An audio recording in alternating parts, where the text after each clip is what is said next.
Mekdoul Louardi. Vous désirez garder la nationalité française? Oui, monsieur. Très bien. Vous voulez signer la déclaration? Oui, monsieur le juge, merci. Oui. Guergat Boudjima. Approchez, approchez.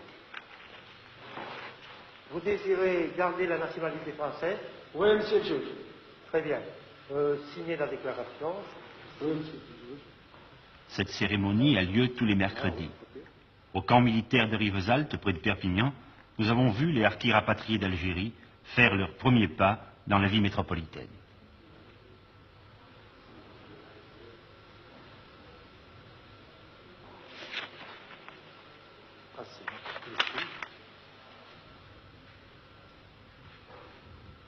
C'est long, 2 signatures. Parfois, monsieur le juge s'impatiente un peu. Vous l'avez vu. Voici le récépissé de la déclaration que vous venez de souscrire. Ne me Merci, regardez pas. monsieur le juge. Dès que votre femme est là.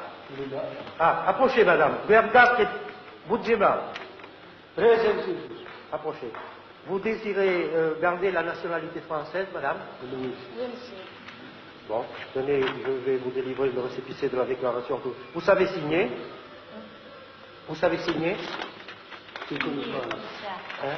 Je connais pas. Non, ne sais pas. Bon, ça ne fait rien. Voici le récépissé de la déclaration, madame. Voilà. Vous pouvez vous retirer, monsieur. Je vous remercie. Vous pouvez partir. Aoucha! C'est fini. L'arbitre, c'est fini, c'est fini. Est-ce que vous désirez garder la nationalité française? Oui, monsieur le juge. Oui, monsieur le juge. Oui, monsieur le juge. Oui, monsieur le juge. Et votre femme? Voulez-vous lui? Oui, monsieur le juge. Alors ça y est, vous êtes... Je suis français. Vous êtes français. Votre femme aussi? Moi et ma femme. Est-ce que ça veut dire que vous ne vous sentez plus algérien? Non, non, non, pas du tout. Plus du tout. Non. Je sens bien que je suis français pour le moment. Français. Et vous pensez que vous ne regretterez jamais l'Algérie? Jamais, jamais, jamais. Jamais. C'est votre pays natal pourtant. Oui. J'en avais marre, j'en avais jusqu'ici, l'Algérie. Alors maintenant, je pense plus à l'Algérie. Fini. Ne plus penser à l'Algérie, être français, ces phrases-là entendues un peu partout dans le camp n'étaient pas un constat, bien sûr. Seulement un souhait exprimé au présent dans l'espoir qu'il se réalisera plus vite. Le temps qu'il y faudra, c'est le problème actuel des anciens harkis. Et c'est aussi notre problème, puisque nous les avons pris en charge. Le camp, mis sur pied et dirigé par les militaires, a d'abord comme rôle de recevoir et d'héberger les familles de harkis. L'argent qu'elles touchent de l'État, sous forme de primes de secours, est entièrement converti en nourriture, linge et vêtements. Tout cela marche à merveille. Mais il faut aussi les préparer à la vie qui les attend en France. Aux hommes, on fait suivre des cours de préformation professionnelle, bâtiments et métaux, et aussi des classes d'IVM, initiation à la vie métropolitaine. J'arriverai demain en gare de Perpignan à midi. Viens me chercher avec un taxi. Voyez, on va essayer d'écourter le texte. Parce que plus il y a de mots, plus le télégramme est cher. Hein? Alors, là-dedans, on va enlever les mots inutiles. Hein? J'arriverai. Pourquoi? Parce qu'il y aura le nom de l'expéditeur. Hein? Qui sait que c'est lui? Alors, on enlève le J. Aux femmes, on fait suivre des cours de travaux ménagers. Il faut apprendre à se servir d'un fer électrique, d'une machine à coudre. Il faut aussi apprendre à parler et à lire en français. Apprendre à lire pour une femme arabe, c'est un événement grave. C'est acquérir ce droit effrayant de penser, de réfléchir, de se mêler aux problèmes qui ne sont pas immédiatement ceux du foyer. Beaucoup, la plupart, ne s'y risquent pas. Ici, ce sont les femmes âgées qui viennent. Je ne dis pas le plus volontiers, mais avec le moins d'appréhension, de répugnance. Les jeunes n'osent pas.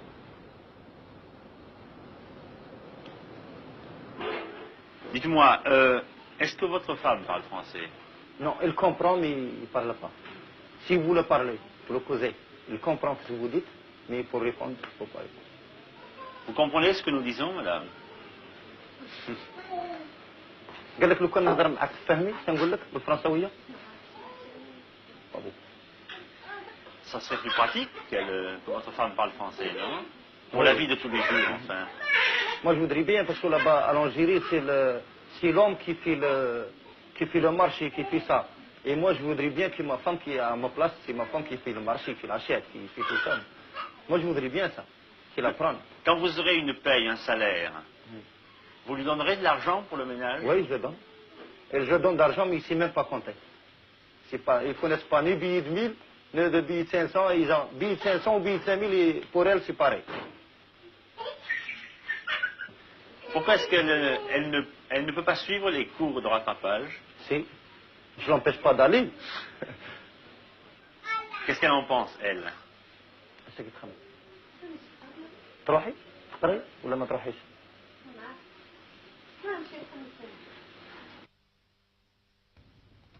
Le ministère des rapatriés a installé dans le camp une antenne civile pour le reclassement des adultes. On y reçoit les demandes des employeurs métropolitains qu'on transmet à mesure aux intéressés. Je te provoquerai. Ça va. Tiens. Ensuite, tu es libre. Le suivant. Les problèmes ne manquent pas. Voici un exemple. Bouffal. Amran. Ouais. Tu veux alors aller dans l'Ariège, dans une carrière de pierre? Oui. Hein? Oui. J'ai une place, on te paye 206 francs de l'heure. Meeting ou 7 francs, et ça, Ouais. ça va? Ouais. Hein? Ouais. Et tu auras un logement. Ouais. Je compose de 2 pièces. Ça va? Oui, ça Tu es va. d'accord? Hein? Il dit oui, tout paraît réglé. Maintenant, suivez bien ce qui se passe. Donc, tu l'as fait un plaisir de faire un homme et marcher avec moi? Ah, tu veux qu'il y en ait un autre avec toi? Oui. Avec la femme, c'est tout. Les deux. Les 2? Oui. Pourquoi tu veux pas partir tout seul? Mais si moi je n'ai pas la femme, alors j'en ai les Ouais. enfants. Qu'est-ce qu'il a? Il parle de femmes, d'enfants. Ce n'est pas très clair. En tout cas, le responsable derrière son bureau ne comprend pas. Ce qu'il retient, c'est que Boulaf Amran ne veut pas partir seul. Ben, écoute, quand tu arriveras là-bas, tu verras le patron. Oui. S'il a une autre place, Oui. hein, Oui. tu me la demandes, puis j'enverrai un autre de tes camarades. Oui. Tu donnes le nom. Oui. Hein, Oui. et je l'enverrai plus tard. Mais moi, pour les enfants. Non, ce n'est pas ça. Ce que Boulaf Amran essaie d'expliquer, c'est que sa femme n'est pas là, qu'il a 3 enfants à sa charge, et qu'il ne peut partir que si la femme d'un autre harki s'occupe de ses enfants à lui, pendant qu'il sera dehors à travailler. Ils vont faire un plaisir, faire un homme, marcher avec moi. Un homme, il est marié. Oui. Alors la femme, il faut savoir... Ah, tu pourras s'occuper évidemment de tes enfants. Alors si moi avec l'homme l'autre, alors je travaille. Bon, ben, je vais te réserver pour un autre dossier où il y aura 2 Oui. ouvriers. Oui. Hein, tu voudrais partir avec un camarade. Voilà, des problèmes semblables, il y en a tous les jours. Oui, merci. Allez, ça va. Ça va. La La catégorie. carte d'identité. La catégorie. Elle est là. Ça, voilà. Tiens, Merci, hein. voilà, d'accord. Une bonne solution collective au problème du reclassement, ce sont les chantiers forestiers. Celui de Pujol-de-Bosque, au-dessus de Carcassonne, est ouvert depuis quelques semaines par des Kabyles venus de Rivesaltes. Ils sont 37 à travailler là, sous la surveillance d'un fonctionnaire des eaux et forêts. Le soir, vers 5 heures, ils quittent le chantier et rentrent à Pujol-de-Bosque, un village abandonné qui est devenu leur village.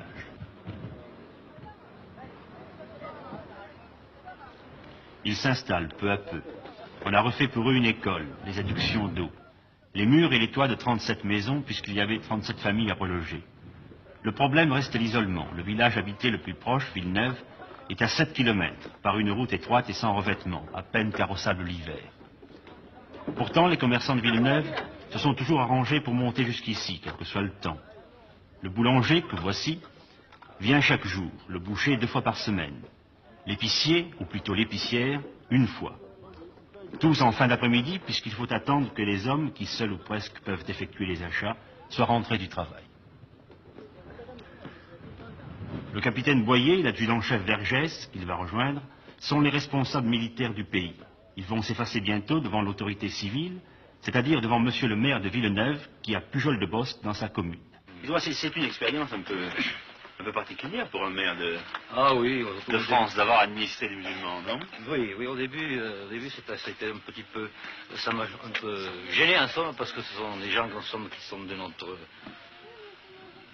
forme, quoi, de notre civilisation que nous, peut-être notre mentalité. Alors, au début, mais après, je me suis très bien habitué, quoi, ce sont des gens très sympathiques. Au fond, avant l'arrivée des musulmans à Pujol-de-Bosc, vous n'aviez plus d'administrés ici, si? Il n'y avait qu'un seul berger qui était dans le village. C'était le dernier habitant du pays? C'était le dernier, oui, pratiquement.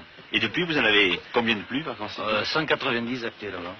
Et on espère en recevoir quelques-uns de plus, qui portera l'effectif à 250. Enfin, ça vous a fait plaisir? Oui. C'était un pays où j'avais beaucoup de souvenirs, hein, et j'avais un peu mal au cœur de voir toutes ces maisons tomber en ruine. Ouais. Ben, de les revoir quand même retapées comme ça, hein. C'est un village qui a repris quoi, une vie tout à fait normale, quoi, avec toute cette jeunesse, quoi, toute cette école.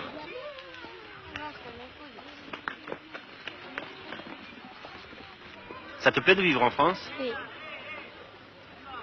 Tu aurais pas préféré rester en Algérie, non? Non, là c'est mieux. C'est mieux en France? Oui. Dis-moi pourquoi. Parce que là c'est mieux. Parce que là-bas, il y a FLN. Il y a le FLN là-bas. Oui. Tu avais peur du FLN? Oui. Tu te plais ici? Oui. Tu préfères être ici ou être en Algérie? En Algérie. Oui. Tu étais à quel endroit en Algérie? Kerba. Pourquoi tu préférais l'Algérie? Mon pays, l'Algérie. Tu allais à l'école déjà en Algérie? Oui. À quel endroit? J'étais à Binabra. C'était pareil qu'ici? Comment? C'était comme ici l'école? Oui. Pas tout pareil? C'est pareil, oui. Les maisons, elles sont comme en Algérie? Non, ne sont pas comme en Algérie. Comment elles sont? L'Algérie, c'est avec des roseaux et puis de la terre. Et ici? Ici, c'est avec des ciments. Et puis, dessus, c'est des plaques comme ça. Oui. Et puis aussi, des planches dessus. À la seule femme kabyle parlant français, Madame Aguazil, nous avons demandé depuis quand elle était installée. 15 jours. Ça fait 15 jours. Ça fait 15 jours seulement? Oui, vous êtes là? oui. Vous étiez à Rizalt avant? Oui, à Rizalt. C'était bien là-bas, Rizalt? Oui, mais c'est bien. Mais mieux qu'ici. Pourquoi? Parce que vous avez une maison à vous ici? Oui, parce que nous autres maintenant il y a la maison, là-bas c'est à l'armée, ça c'est à nous. C'est à eux, oui. Le réchaud à gaz, les chaises, la table, le coin où ils rangent ce qu'ils ont pu sauver dans leur départ. Ces clés suspendues au plafond sont celles de la maison, en Algérie. Vous avez combien de pièces? J'ai 3 pièces. Il y a 2 chambres, une cuisine. C'est-à-dire la pièce ici, Oui, et puis 2 chambres. oui, un chambre pour le gosse, un chambre pour moi, une cuisine. Vous êtes combien dans la famille? Il y a Jacqueline, 6. 2 sœurs et un frère. et puis votre mari. Oui. Combien il touche votre papa? Quel est son salaire? 1500 francs par jour. Vous avez les allocations familiales ou non? Oui, ici. Qu'est-ce que vous pensez, que vous resterez ici? Oui, on va partir alors, on va rester ici jusqu'à la fin. Ça vous plairait de vivre Oui, ici? oui, Hein? oui. Aujourd'hui, en France, il y a 28 villages semblables à Pujol-de-Bosc, habités par ceux qu'on appelait naguère les Harkis. Il y en aura 70 d'ici la fin septembre. Ici, à Pujol, 3 enfants sont nés depuis le début du printemps. L'un s'appelle Mazouni, les autres Jacques et Gisèle. Ce sont les premiers prénoms français.